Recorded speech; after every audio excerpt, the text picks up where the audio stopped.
Sebanyak 20 bungkus teh bertulisan Cina berisi sabu-sabu seberat 21 kg diamankan Kepolisian Satuan Narkoba Polres Aceh Utara. Peredaran narkoba golongan 1 ini berhasil digagalkan petugas berawal dari informasi warga yang melihat seseorang mencurigai membawa sebuah tas di kawasan pesisir Senudon, Aceh Utara. Sesudah dikembangkan, tim langsung menangkap para tersangka.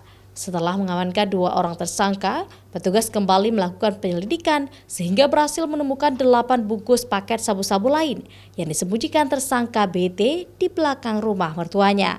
Di hari Rabu, anggota kembali melakukan penggeledahan di lokasi titik pertama ditemukan 10 bungkus tersebut.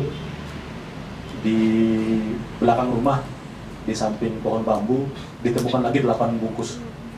8 bungkus diduga sabu-sabu sehingga totalnya ada semua 20 bungkus. Secara keseluruhan jumlahnya 21.400 gram atau 21,4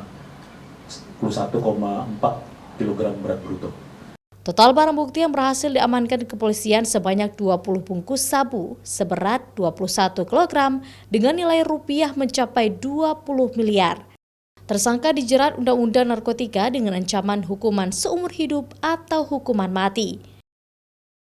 Zikri Maulana, Kompas TV, Aceh Utara.